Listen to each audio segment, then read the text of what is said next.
আসসালামু আলাইকুম রহমতুল্লাহ। একটু আগে আমাদের লেভেল 2 এর একজন ভাই তিনি বলেছেন যে আব্দুর রহিম ভাই, তিনি বলেছেন যে আমাদেরকে সূরা বাকারার 75 নম্বর আয়াতটা কিভাবে অর্থ হয় সেটা একটু বলে দেওয়ার জন্য। তো আমি এখন দেখাচ্ছি যে আমাদের যে কোনো আয়াত, কোরআনের যে কোনো আয়াতের অর্থটা আমরা কিভাবে করতে পারবো। আমরা যখন কোনো একটা আয়াত, কোরআনের যত বড় আয়াতই হোক কোনো সমস্যা নেই, এটাকে যখন আমরা অর্থ করার চেষ্টা করব তখন সবার আগে আমাদেরকে দেখতে হবে যে এই বাক্যে কয়টা ক্রিয়াপদ আছে। ক্রিয়াপদের রূপান্তর গুলো আপনারা আমাদের বইতে পাবেন। সূরা বাকারা 75 নম্বর আয়াতে কয়টা করে ক্রিয়াপদ আছে সেটা একটু দেখি। এখানে দেখুন, আমরা যে যে ক্রিয়াপদ গুলো পাচ্ছি সেগুলোর নিচে আন্ডারলাইন করে দিচ্ছি।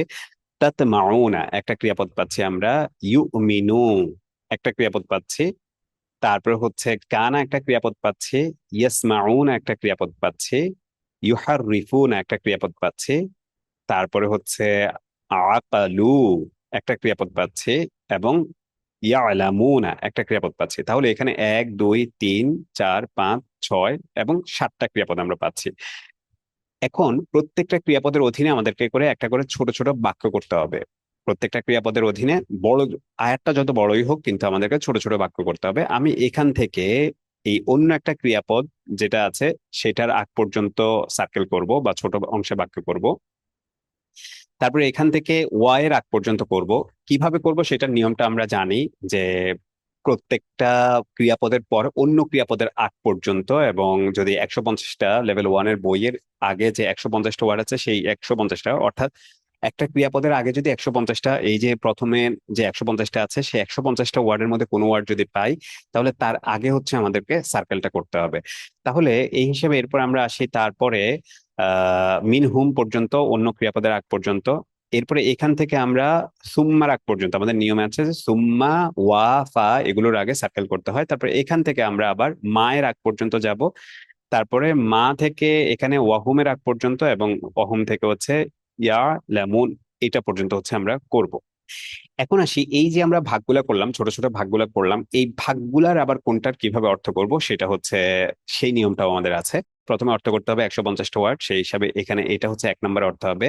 তারপরে ফা, এটা এই দুইটা মিলে 1 নম্বরে অর্থ হবে। তারপরে হচ্ছে তাতে মাউনা শব্দের অর্থ করতে হবে, এটা হলো 2 নাম্বার। এখানে আর কোনো শব্দ নাই, সেজন্য এখানে অর্থ করা সহজ, 1 আর 2 আমরা আ, এটা আমাদের 150টা ওয়ার্ডের মধ্যে আছে। একেবারে শুরুর শব্দটাই হচ্ছে কোরআনের শব্দাবলী বইয়ের একেবারে শুরুর শব্দটা হচ্ছে আ, অর্থ হচ্ছে কি। এবং 4 নম্বর যে শব্দটা সেটা হচ্ছে ফা, অর্থ হচ্ছে এরপর। তারপর এখানে তাতমাউনা যে শব্দটা আছে, এটা আমাদের লেভেল 2 এর 359 নাম্বার যে শব্দটা আছে সেই শব্দটা। অর্থাৎ এখানে তাতমাউনা অর্থ হচ্ছে তোমরা আশা করো বা করবে, এটা বর্তমান কালের শব্দ। তাহলে আফা অর্থ হচ্ছে কি, তোমরা, অতঃপর তোমরা কি আশা করো যে, এতটুকু পর্যন্ত হচ্ছে আমরা, অথবা তোমরা আশা করো, তারপরে যে দিয়ে আমরা পরের বাক্যের অর্থ করতে পারি। আমরা এই যে সার্কেলটা আছে এখানে, আন যে শব্দটা আছে, আন থাকলে দুইটা ক্রিয়াপদের একসাথে অর্থ করা যায়, আলাদাও করা যায়, আমরা আপাতত আলাদা করলাম। তারপরে ইউ মিনু না, আন আসলে নুনটা পড়ে যায়, এখানে একটা নুন ছিল, এটা আমাদের আহ কোরআনের শব্দাবলী বইয়ের 3 নম্বর ক্রিয়াপদে আছে, দেখেন। এখানে হচ্ছে ইউ মিনু না, অর্থ হচ্ছে তারা বিশ্বাস করে বা করবে। এখানে আন আসলে শেষে নুনটা পড়ে যায়, সেজন্য এখানে নুনটা দেখা যাচ্ছে না। তাহলে অর্থ কিভাবে আমরা করব, প্রথমে আনের অর্থ করব 1 নাম্বার, তারপরে শেষ থেকে অর্থ করব। এরপরে এই ক্রিয়াপদ থেকে সাবজেক্ট আনবো, এটা হচ্ছে তারা, আমাদের নিয়মটা জানা আছে আপনাদের সবার।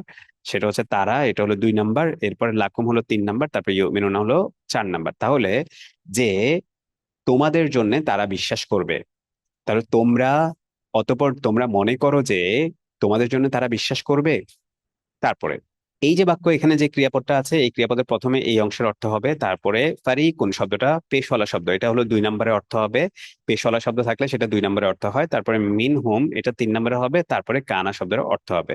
তাহলে কি, অবশ্যই প্রত্যেকটা ওয়ার্ডে কিন্তু আমাদের লেভেল 1 এর বইতে আছে এখানে। তাহলে আর অবশ্যই তাদের মধ্য থেকে একদল ছিল বা আছে, যে ইয়াসমাউনা, এখানে পেশ ফলা শব্দ নাই, ফলে আমরা এখানে তারা বলবো। তারা হচ্ছে এখানে 1 নাম্বার হবে, তারপরে শেষ থেকে এখান পর্যন্ত হবে 2 নাম্বার, এবং ইসমাউনা হলো 3 নাম্বার। তারা আল্লাহর নিচে জের আছে, র দিয়ে অর্থ হবে। আল্লাহর কালামের মধ্যে জবর আছে, কে দিয়ে অর্থ হবে। তারা আল্লাহর কালামকে শুনে, একদল আছে তারা আল্লাহর কালামকে শুনে তাদের মধ্যে। সুম্মা, অতঃপর আরেক দল আছে যারা সুম্মা ইউহারিফুনাহু মিম বাদিহি।